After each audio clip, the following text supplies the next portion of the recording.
teaching to cater to differentiated learning. Different learning and exposure for teachers and educators has been the inspiration behind Firki webinars, and we at Firki attempt to bring relevant and innovative work to your doorstep. You can go through the webinars, learning paths conducted on Firki webinars page. The link to the same will be pasted in the chat window soon. We believe that an educator's time is valuable, and we want to acknowledge your presence in this session. To this end, we will now be providing our participants with the e-certificate of attendance. This is made available to participants who attend the entire session and fill the feedback form. Once you fill this form, you will receive the certificate on your registered email ID. You can join Firki webinar on two platforms, Zoom and YouTube. YouTube live link will be pasted in the chat window shortly. I will now take you through a few features on Zoom that you can use to have an engaging and productive session. This is the mic button. Please click on this to keep yourself muted. Unmute only if the speaker asks you. There's the video button. Again, to save bandwidth, please keep your video off. You can share your questions and thoughts in the chat window. I will be here to curate your questions and share them with our speaker. People joining us on YouTube can share their questions and comments in the comment section that will be shared with the speaker on Zoom soon. After the webinar, to enhance your learning, talk to people around you about what you learned today. We remember best when we share our learning with others. We encourage you to also practice your learnings back in your work. To attend the next Firki webinar, sign up on www.firki.co to get updates. Firki launched its Teachers of India campaign, an initiative to recognize the contribution of teaching community towards building a nation of capable learners and leaders. If you're a teacher, we want to celebrate you. Please send your story on the link visible in your screens. It will be shortly pasted in your chat window as well. Let's now hear from a few teachers.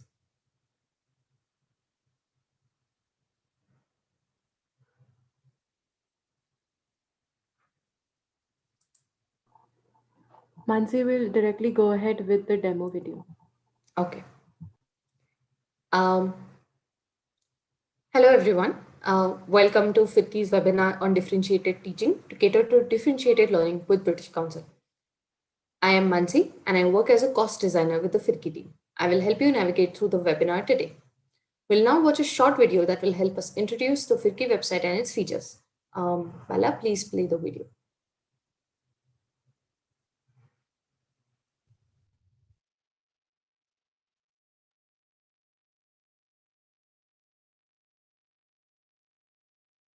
The Firki website offers a diverse set of content for teachers to support them in their professional development as well as in their classrooms, and is free of charge and easy to use. In order to access the portal, type firki.co and you will be directed to the Firki website. To register on Firki, fill in a brief registration form. You can also sign in through your Google account. You will have to use your email ID in order to create an account on our website. This account is again free to create and use. Once you create your account and log in with your credentials, you will be directed to the dashboard.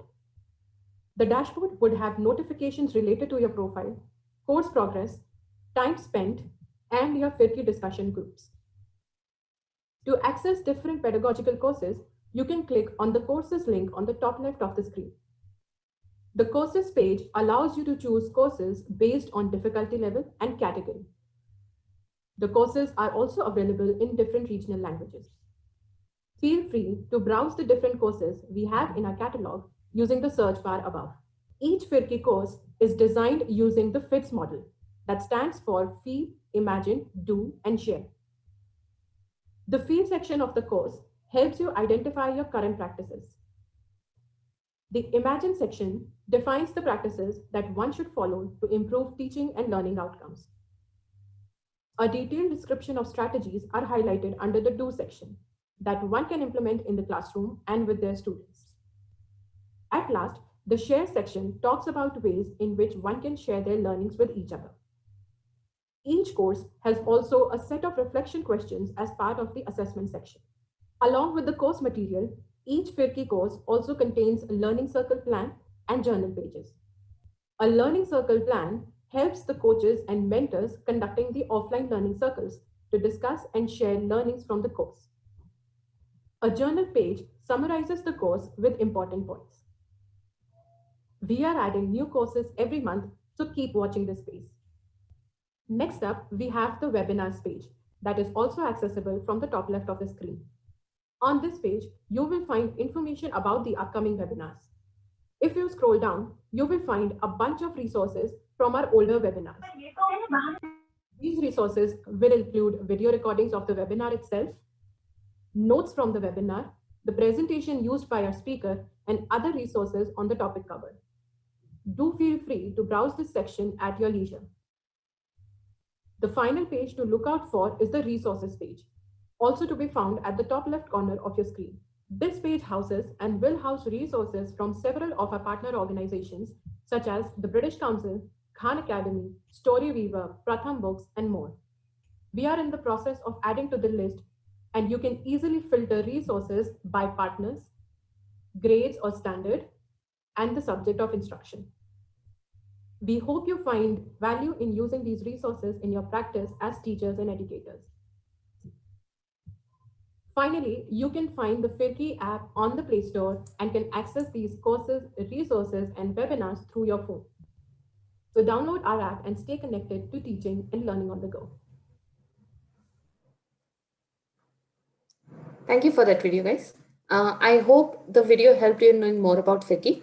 If you have questions around any of the features highlighted in the video, please write to us at contactfirki@teachforindia.org. The link will be pasted shortly. With that, let's move on to the webinar at hand today. Thank you for taking the time to join us in the discussion. In designing this and other webinars throughout the year, the Firki team is hoping that we can disseminate meaningful knowledge and skills that takes us closer to our goal of improving the quality of education in Indian classrooms. The webinar today focuses on what differentiated learning and teaching mean in classroom, why is differentiated learning and teaching important for teachers and learners, why knowing your learners is important for differentiated teaching, differentiation techniques and methods teachers can use in class, solutions to possible challenges that teachers could face while using differentiation techniques. Let me now introduce our speakers for today. Our first speaker today is Shaman Chaudhary, a dedicated and passionate ELD professional, a reflective teacher and a teacher trainer. Shaman believes that learning is more important than teaching in classroom. He has a Cambridge certificate in English language teaching to adults, also CELTA. Shaman has worked as a British Council freelance consultant and academic coordinator on various projects. He has trained teachers and master trainers across states in India, taught general and business English to corporates, college students, young learners at different levels. With him today, we also have Priya Iyer. After completing her bachelor's in business administration, Priya started her teaching career as a volunteer for British Council, Times of India, Teach India Partnership in 2011. She then worked as a master trainer with Teach India, as a consultant with Aga Khan Education Services, and has worked as a British Council freelance consultant and academic coordinator since 2014 on a range of SAS projects across India. She has a Cambridge certificate in English language teaching to adults. She has worked on large-scale teacher development projects in extremely challenging contexts in India. She speaks 6 languages, enjoys reading, cooking, and travel in her free time.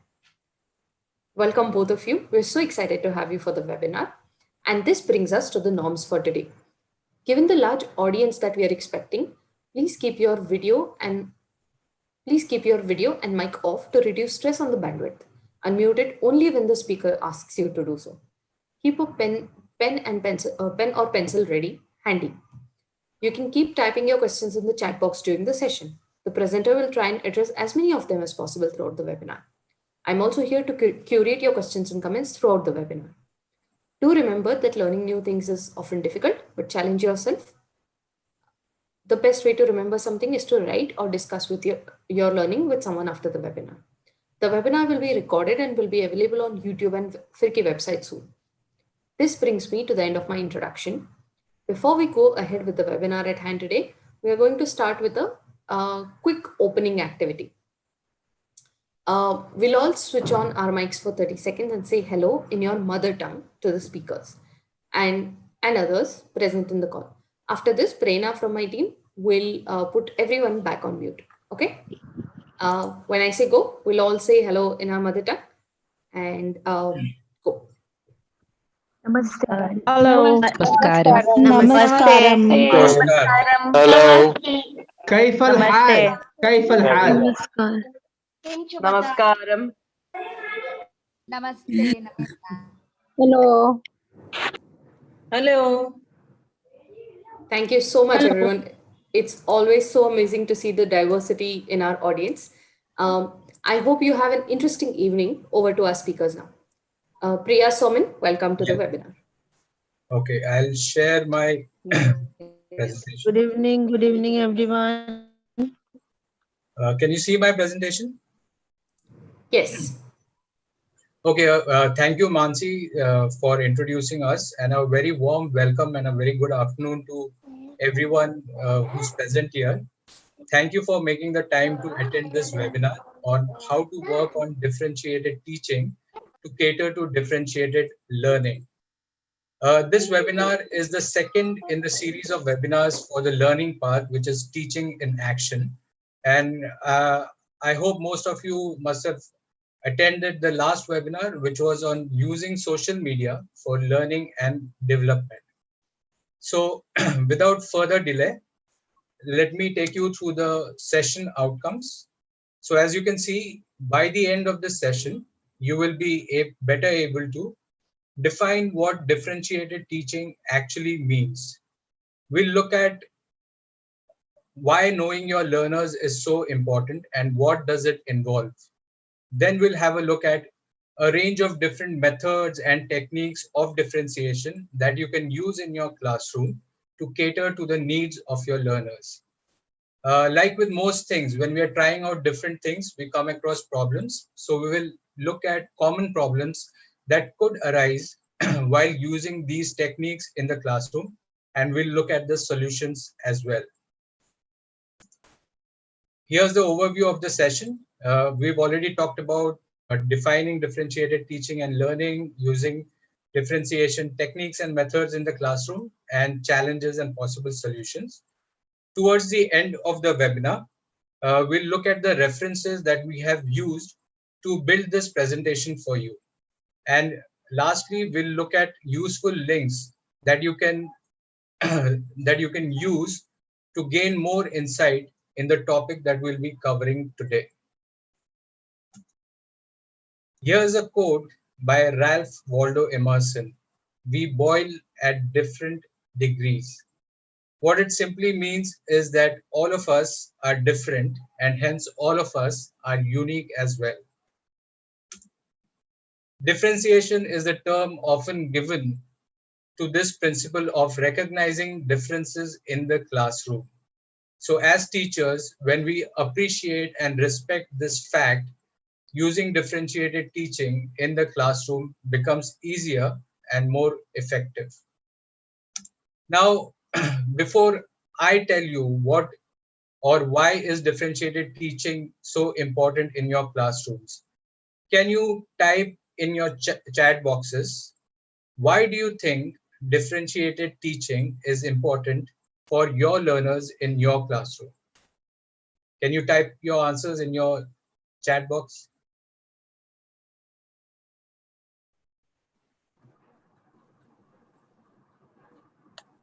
Lovely inclusivity.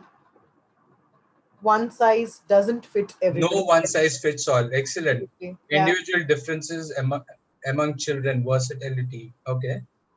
Students have different styles or preferences of learning to meet everyone's needs. Excellent. All children are from different levels. Different situations as well. Yeah. Where Yes, somebody was learners have different pace of learning. Good. To heterogeneous. make everyone understand. Okay, Hussein has said all fingers of a hand are not equal. Wow. Excellent. These are brilliant answers. Yes. So let me show you what we have. You have almost answered all the points that are mentioned here. So let's talk about these in a little more detail. Mixed ability classes. Uh, Most of us will agree, or all of us will agree, that we all have mixed ability classes to teach. In fact, many teachers fear that teaching mixed ability classes is one of the biggest challenges that they face. But in reality, all classes are mixed ability for the simple fact that, as some of you said, no two learners are the same, right? So there is a strong need to accept and hence plan for the variety in your classroom. The questions that we should ask ourselves are, which of my learners are more creative? Are there some who are good at speaking, or some or few who are slow at speaking or writing? Do any of them have leadership qualities? Do I have dominant learners as well in my classroom? I think the next thing to consider is, how do I make the best of this variety? It is very important to consider this, especially when you're planning for pairing and grouping. In fact, Carl Rogers, an American psychologist, has listed 3 qualities that a teacher or facilitator should have to assess the learning process. And they are: 1, empathy, seeing things from the learner's point of view; authenticity, being yourself as a teacher; and very important, acceptance of the students' ideas and opinions. Let's look at learners' levels now. When we are talking about learners' levels, it could be the comprehension levels of your learners, or it could be the language levels as well. Firstly, it is important for every teacher to understand that the intelligence in their classroom is not the same. They differ. They definitely differ. So on one hand, you might have more intelligent students who actually flourish with higher order questions, and they actually demand those questions. They like to be challenged. A few of them might also be intrinsically motivated to learn.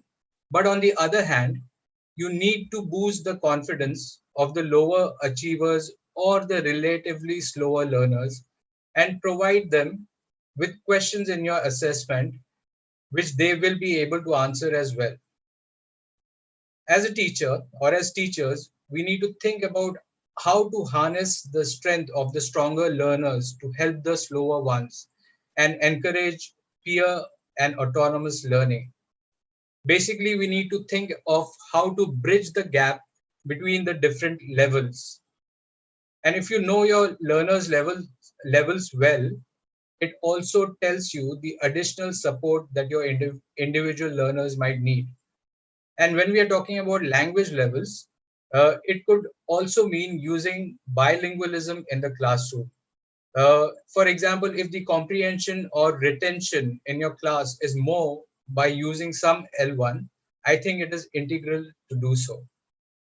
The last point, which is planning teaching to maximize participation by all, I think this is the core of differentiated learning.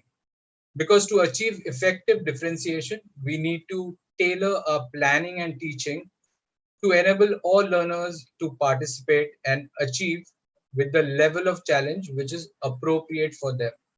Now, the key word here is appropriate. The tasks or activities that you design for your learners, they shouldn't be very easy, or they shouldn't be too challenging as well. So as a teacher, I need to use different approaches, methodologies, and activities to cater to the different needs of my learners. You need to know, how do your learners participate more? Do they do that well by watching videos or listening to audios? Do they like to come to the board and answer? Do they interact and participate more when they are working and in pairs or groups, or when they mingle with each other and are doing activities? I think changing interaction patterns is very integral to participation. Learners tend to share, you must have observed this in your classroom as well, that learners tend to share more when they are working in pairs and groups. And these groups could be heterogeneous. So when I say heterogeneous groups, I mean, let's say I make groups of 4. I can have one stronger learner in it, 2 at the medium level, and 1 a relatively slower learner. What happens here is the stronger learner can help the lower learners, And this can be done without any interference from the teacher, thus promoting peer learning. And as a teacher, you are the best judge to observe, understand, and reflect on what works for your learners. And this feedback will be provided to you by the learners themselves through formal and informal assessments.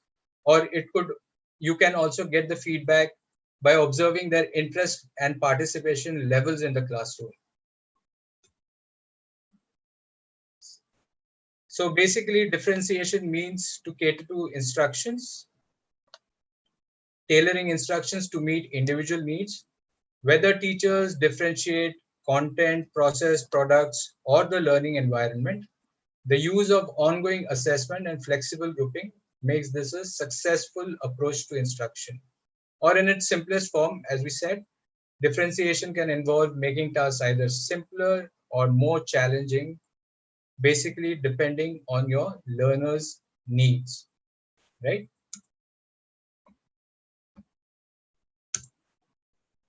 We talked about what differentiated learning and teaching means. Let's now look at what it doesn't mean. It definitely doesn't mean grouping students based on their knowledge, intelligence, strengths, or weaknesses. You must have observed in a few classes, the stronger learners are made to sit in one row and the not so stronger ones sit in the other rows. What this does is it brings in a divide among the students, and this is definitely not healthy, right? In fact, the way they perceive things and people affects beyond the classroom as well, and this definitely does not promote inclusion. Successful collaboration happens only when the strengths of each individual are addressed and highlighted. And you will agree with me here that all learners have their strengths in one form or the other. It also doesn't mean delivering multiple lessons to the same class. So even though we are talking about mixed ability classes and different levels of the learners, it doesn't mean delivering multiple lessons. We have our syllabus to complete, right? So one needs to think about what best one can achieve while planning the lesson. How can we use the maximum of the differentiating techniques that we are going to address in a while? We talked about knowing your learners and why it is important. Priya will now walk you through what do you need to know about your learners and how can you find out about them. Thank you, Shaman. So this is the basis of any lesson, right? Before you go into your class, in order to differentiate your lessons, you need to know your learners really well. So before we share what we have, what is it that you need to know about your learners? Can you use the chat box and let us know? What is it that you need to know about your learners in order to plan or differentiate your lessons? Some examples in the chat. Absolutely. Previous knowledge. What is their interest? Yeah, you need to know the learner's interests. Lovely. Anything else that you need to know? Very true. We already discussed learner levels. Absolutely. Their understanding. What do they enjoy learning? Very nice. Their needs and abilities, Their body needs. language, okay. Absolutely. Wow, that's a lot of options. Yeah, their interest Their areas, interest, their context, very good. The way they learn, okay, the way they respond as well, very and nice. the atmosphere. Excellent points. Excellent points. I think you've covered, again, like Shaman said earlier, you've covered most of our points. So we'll quickly share what we have. So what should you know? You said most of this. So age, what is their age? What are the home languages or the L1 that they speak? So if you have to ever use something common to all, you can. Their language levels, if you're teaching a language class. Most of the others you've already covered: likes, dislikes, common interests, attitude and motivation towards learning, yes, and personality traits. So this is what on the left hand side is what you should know. How will you find out about these things is what we're going to show you here on the right hand side. Obviously, you can ask your learners. That's the simplest way, right? You find out from your learners and you could interview them. You could set up interviews. You could have just by being observant in the classroom. As a teacher, when you're conducting your lesson, we usually do this as teachers. We see who likes what, who's responding to what kind of questions. That's a natural tendency of a teacher to be observant in the classroom. Another thing in addition to that is keeping a reflective journal or a diary. Very, very useful, comes in extremely handy. If you have learners, and you can make, it doesn't need to be like pages and pages about a learner. It could be just brief notes in your diary. Small talk before or after class. So when you're setting up your class or when you're finishing your class, you can have very small talk conversations with your learners. Some questionnaires or some in-class surveys really help. You could also conduct student feedback, like Shaman mentioned earlier. You could just ask them for feedback after your lessons to find out what they liked, what they did not like, what they'd like to find out more about. And this another simple thing, we started off with asking. Again, you can talk to other teachers because they might have more information about a particular student. So another teacher who teaches the same class but a different subject, you can have a chat with her in the staff room. That's a very good way to find out. Basically, what we're trying to say is, whatever you do, whatever means you use, try and make it very interesting. How you find out about your learners, it's extremely important to try and make it very interesting for you and for your learners. So we'll move on now. So Shaman started off with what differentiation means and why it's important. Now we're going into the classroom aspect of differentiation as to how we can actually try out these differentiation techniques or activities in the classroom. So basically, very clear, straightforward 4 ways based on content, process, products, and learning environment. It's there on your slide. I'm going to quickly read through this because each one of them will be taken up in detail in the upcoming slides. So what does the student need to learn, or how will the student get the information? That's what content is all about. What are the activities in which the student will engage in order to make sense of the content? That's what process talks about. The product is obviously the product. It's the culmination. It could be a project or anything to rehearse or to apply or to extend what they've learned in a lesson. And finally, the learning environment that you provide in the classroom, the look and the feel of your classroom. Shaman will talk you through the first two, that is the content and the process. Over to you, Shaman.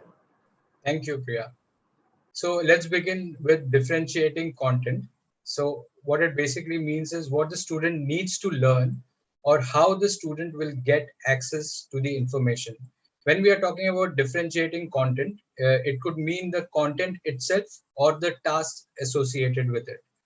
And content can be differentiated by task, which, as you can read, it means providing a variety of tasks using a more or less challenging task than the one you already have in your course books, and a more culturally appropriate task.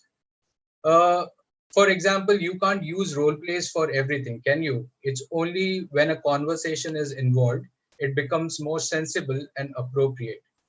And differentiated tasks could be as varied as a gap fill or matching exercise, or it could be challenging as classifying something, debating, discussing, asking your learners to find out information, filling a survey. And it could also be creative, like poster making or making a story as well. So just to give you an example, if I have a lesson on modes of transport, I can introduce phrases for agreeing and disagreeing and ask my learners to rank the importance of the modes of transport, first individually, then in pairs, then as a group, and then as a whole class. What happens here is the learners are practicing the phrases in a very interesting and competitive manner as well. Like we talked about using social media for learning and development in the previous webinar, some interesting tasks could be commenting on a blog which the teacher has created or written, or maybe even a learner has posted, or you could ask them to fill out a survey or questionnaire about a topic that you have taught in the classroom using any of the social media platforms. You can ask the learners also to design the questionnaire.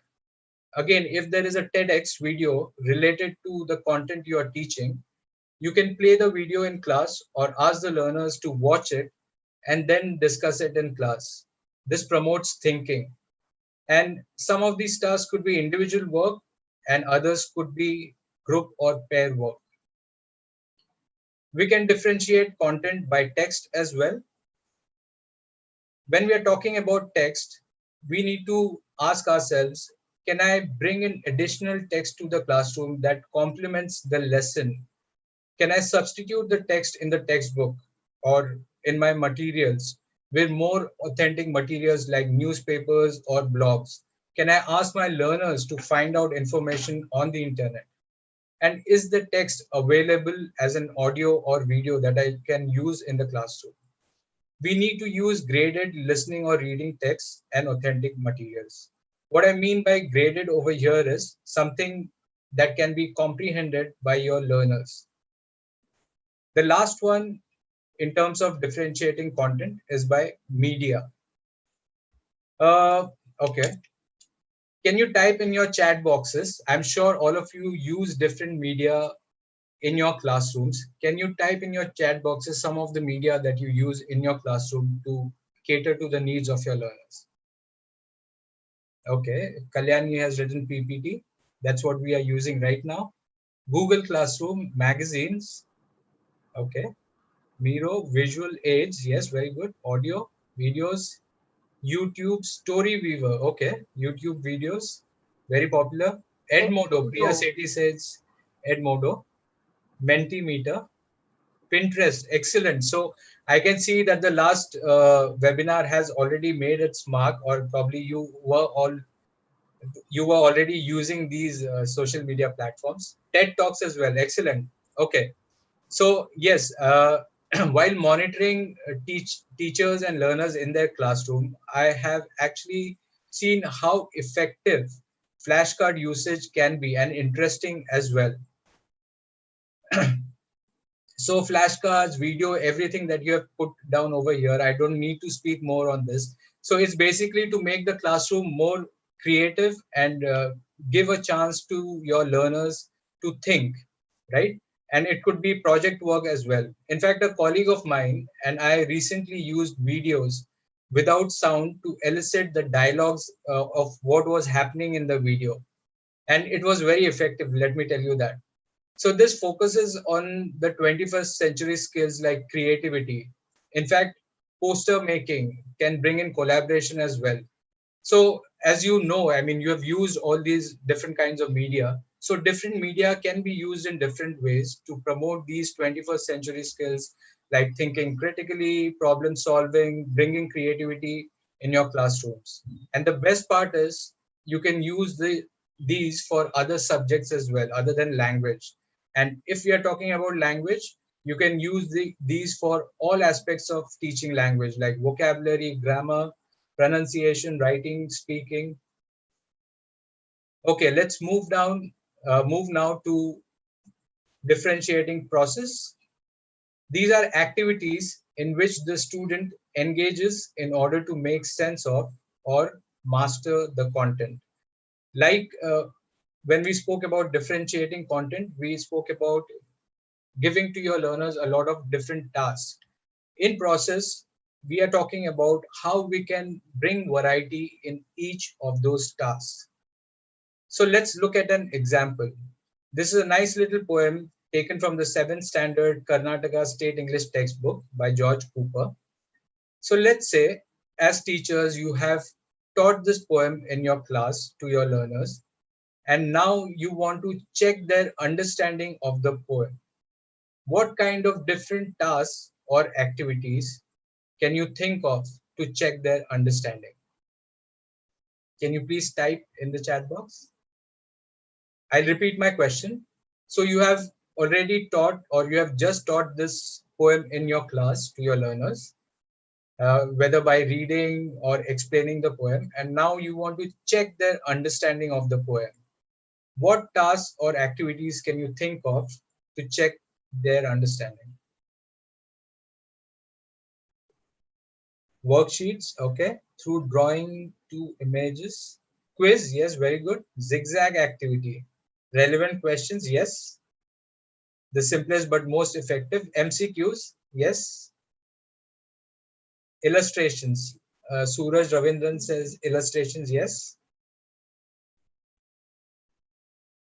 Exchange of questions among students, okay. Rather than the teacher asking, the students ask each other questions. Excellent, brilliant idea.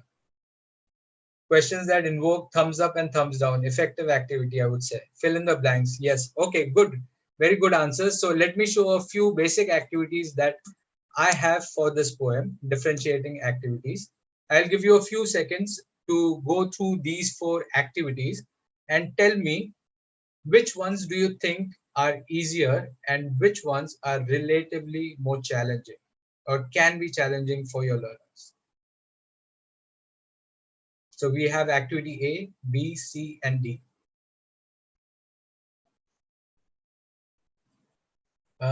Joanne has written comprehension as well. Okay, very nice. D is challenging. C, uh, C is challenging or easy?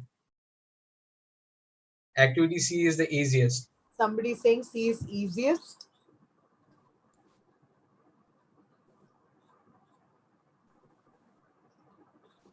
Activity C. Okay, D is challenging. I think that's the common one that's coming up, Shaman. Yes. So yes, you are right. Activity D is the most challenging. And again, you are right when you say activity A and C are the easiest. Because if you see in A, you just have to, I mean, the learners just have to use a word or phrase to answer. And C is the easiest because you have multiple options and the learner just needs to select from the option. Now, when you are offering these differentiated activities or these different kind of activities, it gives you feedback about their comprehension of the text. Basically, how well the learners are able to answer the questions. It will help you reflect on the learner's understanding. So, for example, if they are able to successfully answer or do the activities A and C, but are struggling a bit with activity B, it is a clear indication that they have understood the text, but they need more practice with sentence building. Another differentiating process could be the way you conduct the activity. Are your learners doing it individually or in pairs and groups? So if you think activity D is more challenging, you can put your learners in pairs or groups and make them do the activity together so that they help each other and promote peer learning as well. There's another aspect to differentiating by process, which Priya will take you through, which is called as scaffolding. Thank you, Shaman. Thanks. So, right, Shaman mentioned scaffolding. I think this term is quite familiar to all of you. Can you quickly give me a one-word meaning of what scaffolding means in the language classroom? Any answers here? Lovely. Hand-holding, guided, learning support, brilliant. Building blocks, providing peer support. Yes, it could be peer, it could be teacher, any kind of support. Bit by bit, I really like that, very simple. Walking with them, very nice. Superb, yeah, that's what scaffolding means. So it's a term used to describe appropriate assistance provided to students to learn what alone would have been too difficult for them to learn on their own. So exactly whatever you mentioned in the chat. Vishwajit has also mentioned a very good point, learn from previous knowledge. Knowledge, very nice. Yeah. Lovely. So there are some strategies that you can use when you're scaffolding, when you're using this technique in the classroom. I'll quickly take you through them. So there's modeling, bridging, contextualization, schema building, text representation, and developing metacognition. Now, what do these really mean? Modeling, of course, is when you model some language. It could be language, it could be anything that what the students need to do. they need to be given a clear example of what is required of them, right? That's when you use the modeling technique. Bridging is when new concepts need to be built, like Vishwajit mentioned in the chat, and some others also mentioned, building on previous knowledge and understanding of the students and weaving in new information into their existing structures. So bridging that from what is known to what is not known. Contextualization or contextualizing means providing them some verbal or some analogy, some kind of context to kind of associate what they're learning to an existing experience. And this can be done with many things. It could be done with realia, it could be done with an illustration, an example. The next one is schema building, and these are clusters of meaning that are interconnected. So students basically need to see some connections. What you can do as teachers to use this technique is get them to preview a text, and while they're doing that, make a note of the headings, make a note of the captions, titles of charts, all of that. So this is how you're building on their schema. Text representation. This is transforming some linguistic construction that is modeled for them from one genre to the other genre. It could be done in an English class or a history class. So if you've taught them about some famous freedom fighter or a famous leader, you could extend it by getting them to write on the person, or maybe they could write about, if I were so and so, if I were the prime minister, if I were, or even in the froggies example that Shaman showed you, if I were a frog, you could get them to write a small paragraph on getting their thoughts. So putting their thoughts down into representation. That's what text representation is all about. And developing metacognition. This involves when they consciously apply the strategies while engaging in the activities. So to be aware of the strategy and which activity suits which strategy. That's what metacognition is all about. We'll move to the next one, Shaman. So differentiating by product. So this is the third in the series of differentiation. So when you come to this is like I told you at the beginning, it's a culmination of what the students have learned. It could be an application, it could be rehearsal or practice, or it could be an extension of what they've already learned. So culminating projects that ask the students to rehearse, apply, and extend what they've learned in a unit or a lesson. The idea is that although learners may produce different evidence of their learning, everyone achieves.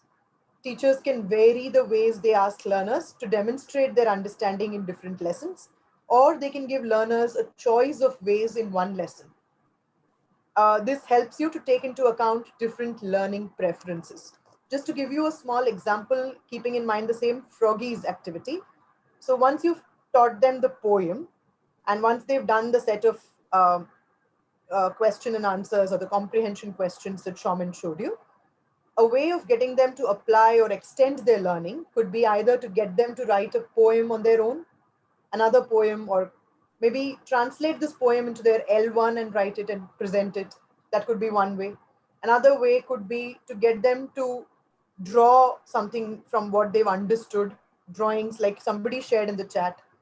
Another one could also be getting them to draw a mind map or a poster, like Shaman was saying. It brings out a lot of creativity in the students. So same poem and all these various tasks, 4 or 5 tasks, can be used in the same classroom depending on what your students like, what they prefer, or you could use a variety of all of these as well. You can ask them to enact as well the poem. Absolutely, yeah. Oh, they love it. Role plays are a favorite, aren't they? So these are different ways that you could use to showcase their understanding. And you could use tiered instructions.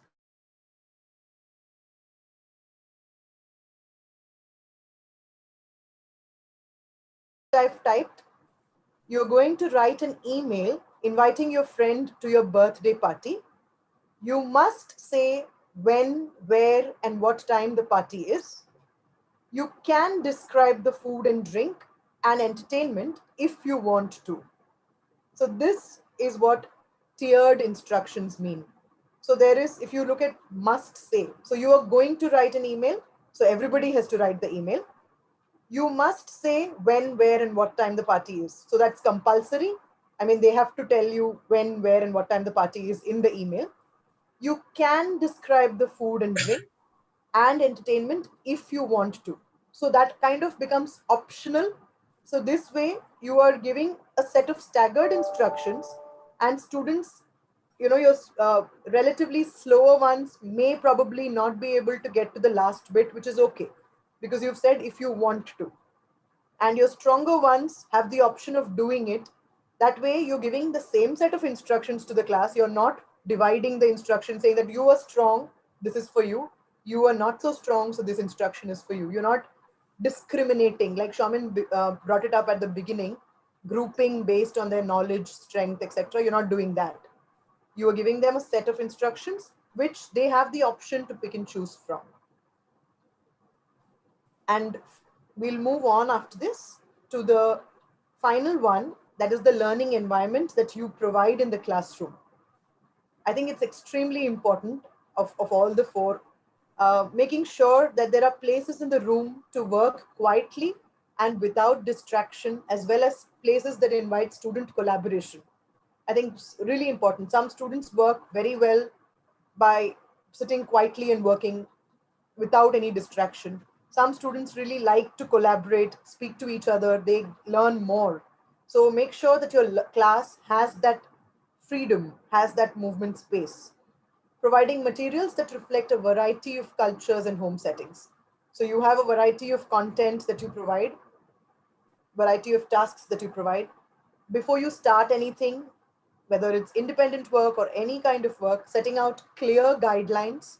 So your instructions, your ICQs, your examples, everything, so that the student knows what they need to know, and it matches their needs. It's not something completely alienated. And developing routines that allow them to do something on their own when the teacher is busy. Many a times this happens to us in our class. We get busy with some kind of checking or something with one student, and it should be a routine in your class that students then pick up an additional activity sheet, or they have something up their sleeve, some game, language game that they get into groups and play. And finally, helping students understand that some learners need to move around to learn while others do better sitting quietly. Very much linked to the first point that we mentioned here. Some of us learn by talking to others, some of us learn on our own really well. So I think respecting that is extremely important in the classroom. And finally, when you try out all these activities, some of you, like you've already mentioned in your chat, are already trying out many of these activities in your classrooms. I'm sure you would have come across some challenges, some problems while doing so, or you might envisage some. You might foresee that you might come up with some of these. In the chat box, can you let us know of some challenges that may arise while trying to differentiate your teaching in the classroom, while using differentiated teaching techniques in the classroom? Okay, Revati has pointed out that we are bound with fixed syllabus, what to do. So, if you remember, Revati, when I said what differentiated teaching or learning doesn't mean, it doesn't mean teaching multiple classes. So what we are saying is, within your syllabus, how can you use differentiated teaching, all the techniques that we talked about, providing different kinds of tasks or content in a different way, or using media or using text and the process, how can you bring in variety in each of the tasks? That is what you should think, and it is very important to think of this when you are planning. So I'm not delivering multiple lessons, I'm just doing my syllabus, but I'm doing it a little more creatively, keeping my students needs always at the forefront. Absolutely. Some more interesting. Yeah, Kumara Swami has said, can I just, can you Sure, just sure, read sure, that? sure. I just I think it's There are more responses, so I've lost track of that. So Kumara Swami says, okay, what about shy students? I think the first question also he posed was something similar. So here we talked about heterogeneous grouping, right? So again, I come back to the same point, which is knowing your learners well. And Priya talked about how can we find that out in different ways and interesting ways. So first, we should know our learners well, which ones are stronger. And as I said, are there any dominant learners? Are there any shy learners? So here, the grouping or pairing that you do becomes the most integral part. So you need to try out different kinds of grouping strategies wherein you, let's say you put the shy learner with a stronger learner and observe how, I mean, whether the shy learner is contributing or not. Another way you can do it, for example, you have asked them to discuss about something and you know for sure that the shy learner is not going to contribute. Still, to participate, you can ask the learner to take notes on what the other three are speaking about or what the others are speaking about. Here, even though the learner is not speaking, the learner is still involved and gains a little more confidence. I hope I've been able to answer your question. absolutely, I think just quickly to add to what Shaman said, sometimes being shy is a personality trait, and it's something which is natural. Not Yes, everybody is very outspoken, not ex- everybody is very extrovert. So I think as teachers we also need to see if they're achieving what they're supposed to achieve, even if they're shy, even if they're quiet. I think it should be okay. if I'm reading this right, Pratyay Malakar has, I mean, that's a very good question. Can you speak a little bit about differentiation in virtual classrooms? Yes, I mean, our life has Absolutely. become virtual nowadays, so it's very integral to talk about it. So I would say, yes, the platform is different, but the basics would remain the same. So if, for example, in a face-to-face classroom, I would have provided them with worksheets of different activities, or I would have asked them to move around and mingle with each other, which I cannot do in a virtual platform. I think there is a lot of stuff on the internet which can help you to assist you with warmers or how students can interact with each other. Like we are using the Zoom platform right now, you can put them in breakout rooms for discussion. So, I mean, the basic strategies would remain the same, but we as teachers need to think a little more and be a little more in creating the right kind of tasks for them. Um, Thank you so much for that answer. We also have a bunch of questions from YouTube. Before we go there, there's a question about the background, virtual background. They're saying the distraction that students face when engaging virtually, especially with like a different virtual background, students keep getting distracted. What strategy would you recommend for that? This is from Rajshri Pandey. You mean the virtual background when somebody is online, right? Yeah, yeah. Yeah, maybe then if it's so much of a disturbance, maybe it's the teacher's virtual background, if I've understood correctly. So maybe try and not have a virtual background, have a blurred background, maybe. And yeah, I mean, it's okay to not have a fancy virtual background because I completely understand what Rajeshri is saying. Then the focus is more on the background than what the teacher is saying. Completely agree. Absolutely. Mansi, before we take some more questions, can we just quickly go through this slide and finish Yeah. off the references? Absolutely. So we had some points. Yes, Priya, go ahead. We just got carried away with all the chat Yeah, comments. because they were interesting Yeah, questions. yeah, very, very, very interesting ones and very relevant ones in the chat. Yes. So we only thought of three actually, and you've outnumbered us. We got large classes down. Most of us experience this in the Indian context, right? Having classes of 100 students, 150 students, and how do you then differentiate? And we've been talking throughout in the session about grouping, uh, using group work, using collaborative work, using instructions clearly. All that will help in your large classes, giving a clear example for your students to get them to do what you want them to do. Using materials and resources, That's also a challenge. So how do you, I think it's also about producing materials for so many students in a large class. And then you could also have, get your students to produce some material for you. If you're using flashcards, for example, you could involve your students in producing those materials. You could recycle materials many a times. What you use in one class can be used in some other class. You could draw Priya, patterns. you are frozen, or have I frozen? Mansi, can you hear me? I can hear you. Yes, yes, Okay. we can hear both of you. Okay. Okay. And finally, I think this point came up, and Shaman, do you want to talk about it? Time management in the. Time management is relevant to, I mean, someone spoke about syllabus. So all we need to keep in mind is, as I said, I mean, we are not doing additional stuff.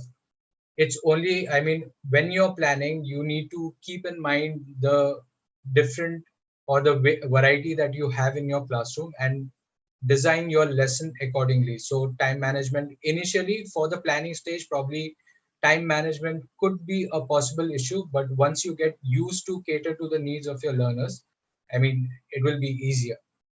In fact, for large classes, I had a point which is monitoring becomes very integral for large classes. When you have a class size of, let's say, 50 or 40 or more, what you can do is you can take a few of your stronger learners in confidence and you can encourage peer monitoring as well. So that is one of the solutions that I can think of. Yes, Priya. Sorry, I was on mute. Absolutely agree with you, Shaman. And I think finally, while you're dealing with any of these challenges or any of these problems and trying to use a differentiated activity in the classroom, what you need to keep in mind is that you're teaching human beings, you're teaching people, right? We're interacting with them, whether it's virtual classrooms, face to face teaching, whatever. They are learners and they have, I mean, you don't need to put them in a pigeonhole, you want to show them the wider world, you want them to explore, falter, and then learn. It's part of the development, it's part of learning. So that's what we want to end this slide with, that learners, they are learners, they're people. So just remember that, keep that in mind. In fact, I'll just add one more thing. So, I mean, everyone must have heard about this book by Shiv Khera, which says you can win. And the tagline is winners are not who do different things, but do things differently. But as teachers, we are going one step ahead. And here we are talking about not just doing different things, but doing things differently as well. So we are winners and we are winners again. Absolutely. So we very quickly, so remember that learners are not static and have jagged profiles. The differentiation may put them into a pigeonhole when they should be in a pasture. So just be careful of not crossing that line and going overboard with it. Just be wary as you would in any other situation. And finally, a couple of slides on our references. This is going to be up on the Firki website, so you can access these links. This is what we referred to put this presentation together. And these are some of the links for you, which you can access later in your leisure time if you want to find out more about this topic and a range of other topics. There's also an interesting MOOC on the last one, the online Future Learn MOOC on the same topic that we're talking about today. You can enroll for the MOOC.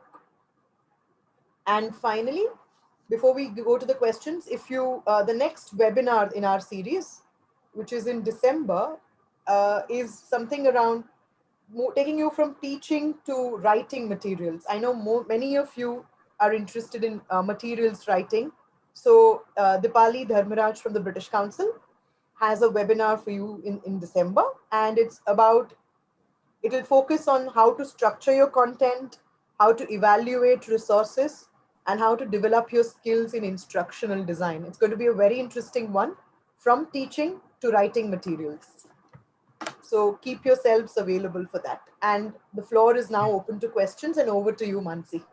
In fact, just to add to the answer that we gave about someone's question on shy learners, in fact, this is not my answer. Suraj Ravindran has made a very interesting point to keep the dominant learners patiently with the others. He feels this is not challenging because the dominant I didn't get it. I always feel this is not challenging the dominant learners to an advanced stage. Uh, I think I have not understood your point, Suraj. I think I think his point is that students who need to be challenged at a more advanced level are not challenged enough. Hence, they are bored. Hence, the distraction. Ah, Okay. that's a Yes. different perspective. Yeah. Yes. Yes. Over to you, Mansi. Questions. Thank you. Thank you so much for that amazing hour. It was as glued to the screen.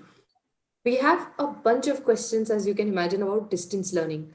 The first one is, how do you handle group work effectively?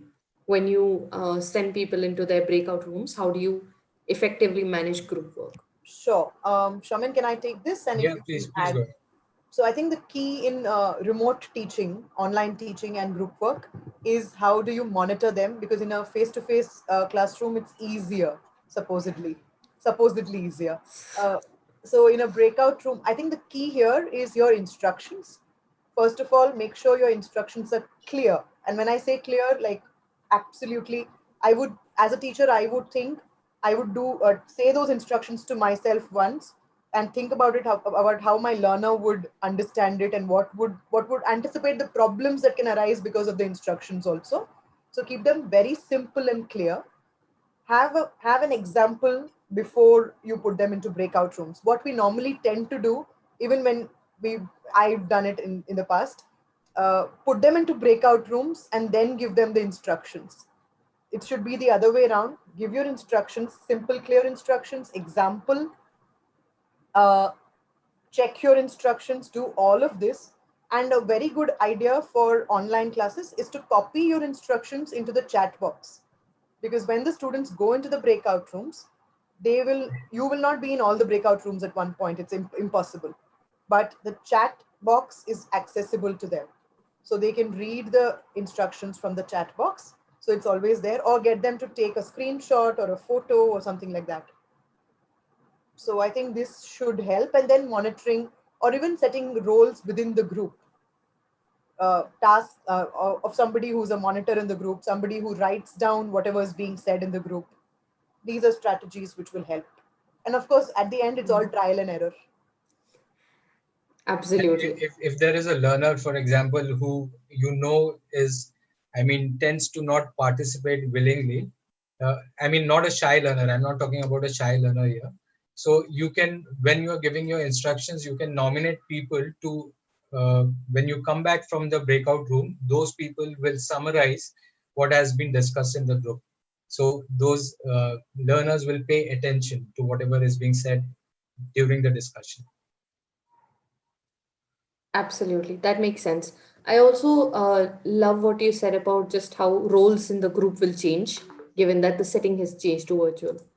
Um, we have another question about online assessments. How do you effectively assess students? What are the standards to be maintained? Sure. Shaman, you want to go or should I? You can go Sure. ahead. Okay. Online assessments, of course, a challenge. Assessments are always tricky, aren't they?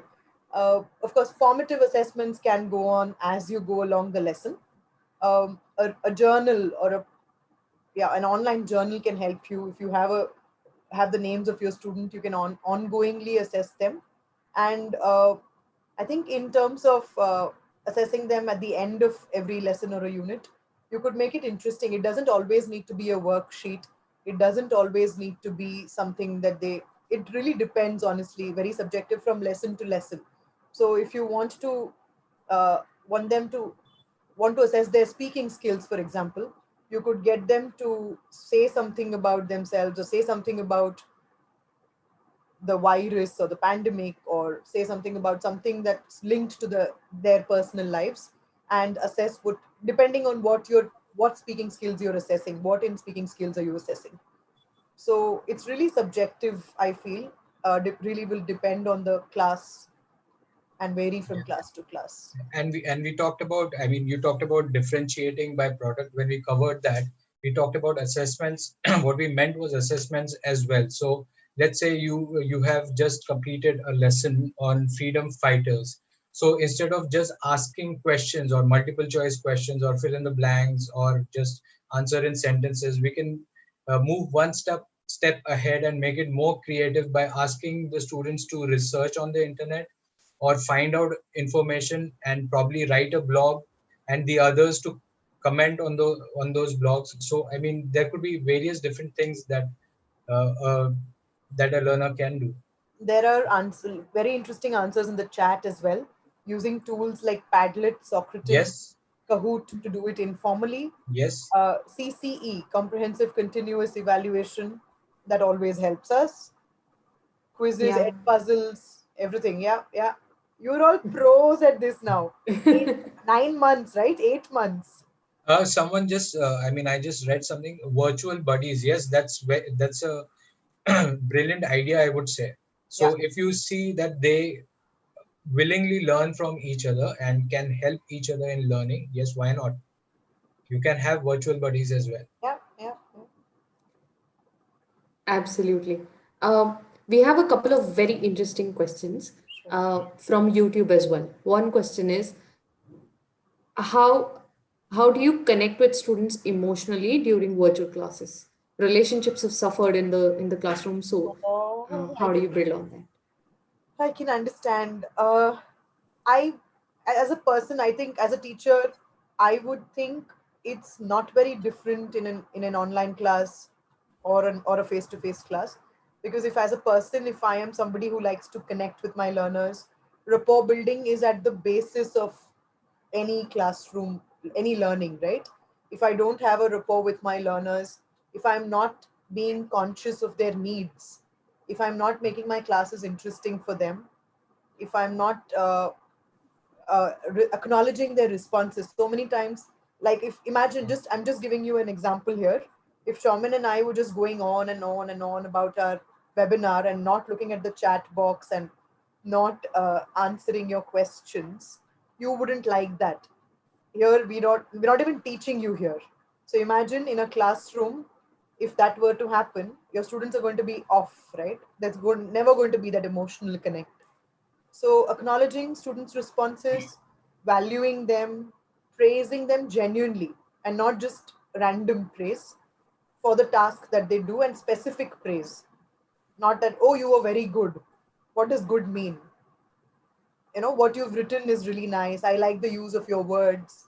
I like the use of the sentence structure.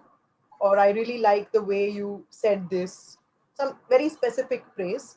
All this goes a really long way in building rapport with your learners and making yours, and of course, going to your class prepared, Yes, knowing in your. fact, I mean, just to add to, sorry, Yeah, Priya, yeah, yeah, please sure. continue. You were saying something. No, no, no. Sorry. I was just saying, knowing your subject thoroughly and being prepared builds your credibility as a teacher.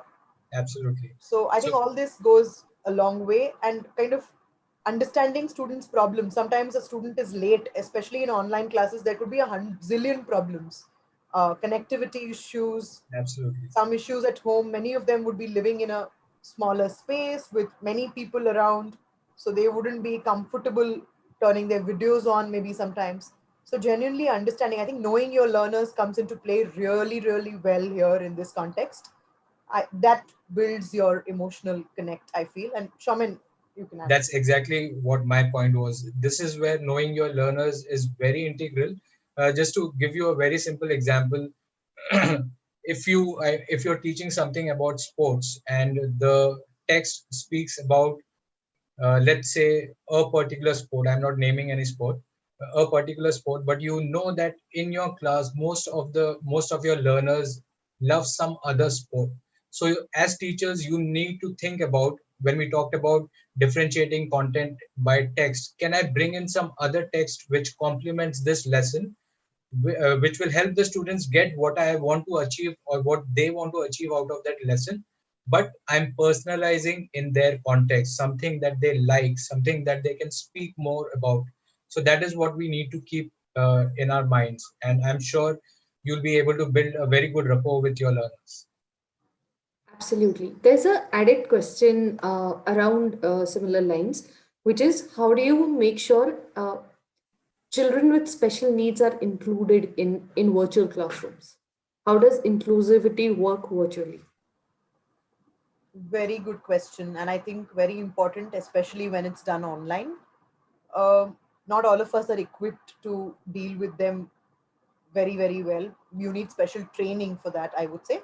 But simple things that you could do is maybe talk one to one with the student before the class, before your classes start, if they would like to be provided something differently. Sometimes, having that conversation, because not everybody likes to be treated differently. They want to be treated normally, as normal as could be. So having that conversation with them before the class, ensuring, so if you have visually impaired students in the classroom, reading out your slides in addition to showing them, not assuming that everybody can read it. So reading out your slides for people who are visually impaired, uh, using different colors, using different means. I'm sure that, and again, Future Learn has an interesting course on special education needs. For those of you who are interested, you could enroll for the course and find out more. Yeah. Thank you so much for this lovely webinar. I think we've all learned a lot. Um, for all our audience members, thank you so much for all your questions and engagement. There are some questions that have not that have remained unanswered. What we are going to do is share those questions with our speakers, and they will be shared back to you as a resource. Absolutely. We would now like to take this opportunity to thank Soman and Priya for being generous with their time and expertise. I request the speakers to please also quickly share your thoughts on the webinar today. I think we had a wonderful time. I'm sure Shaman will agree. It was great. It was a learning experience for us, and it was a wonderful audience. Uh, of course, YouTube as well as people present here in the webinar. Extremely interactive group with very good questions, very good answers. So I hope you found this really useful. And we were really enthusiastic, and it was worth our time.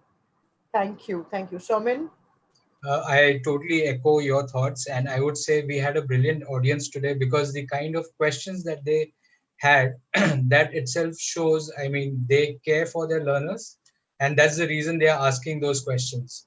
So I wish all of you all the best, and thank you so much for making time to attend this webinar.